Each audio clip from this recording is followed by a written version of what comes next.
Hi, welcome back to Centre Equestre La Luce and Live and Breathe Horses. Today I've got a phrase that's very well known and I came across it the other day, and that is, the map is not the territory. And I thought, oh, I know that from somewhere. So I got curious because it immediately had something it really meant to me because of something else that had happened. It's funny how things come along and it's just the thing that you needed on that moment. So anyway, I looked it up to remind myself, and it was Alfred Korzybski, sorry about the pronunciation.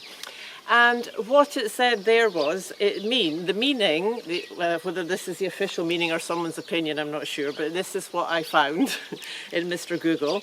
A person or a thing is completely separate from the judgments or perceptions that people place upon it.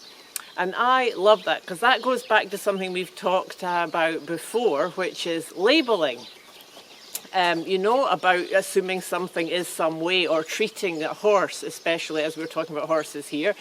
It's very relevant for a child. You know, when you have an opinion, a judgment, label them in a certain way and approach them with that attitude, then of course you're going to create that or reinforce it if it is actually there, or is that your judgment or your thing. So for me, what came up about this map and territory thing is about training systems for horses. So, if that is the map, the system, the training, the method, whatever it is we're following or wanting to do, that's not the territory, which is the horse. That it's always different. This is something I always come back to, that it always depends on the horse, it depends on the situation. And I think all systems have their place, and different things work for different people. For me, personally, my main focus in what I like to get across to people is about our own state of being. Where are we at? What are we bringing to the table? And by working on ourselves, improving our awareness, awareness in general of our emotional, our state of being, but our physical body language and energy, which altogether gives a presence. And that presence, I think, is the thing that's most important.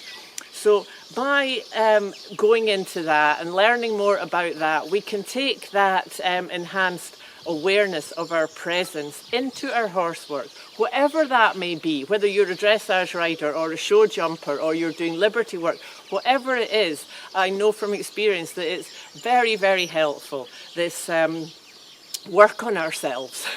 And with so much gratitude that we have horses in our lives to be able to do this work. So I think, some people will talk very strongly about the system and their way, and it has to be this way. I'm very open that if it works for somebody and their horse, then that's fine. And let the horse decide about that, How is his expression, or her? And if the horse's expression and they're accepting and they're happy, then how can it be wrong? But I think also we need to be very aware to change the map, depending on the territory. I've worked with some trainers in the past who really had a very fixed system which worked very well with a certain kind of horse, and then suddenly you got a very different kind of horse in the mix, and they did not want to change what they were doing. It was just that, oh, this horse is no good. So let's give them a chance. Always be aware of which map we're using and which territory we're entering in. So I'd love to hear your views, comments, opinions, ideas on that. Thank you for listening to me today. Keep tuning into The Light, and I'll see you next time.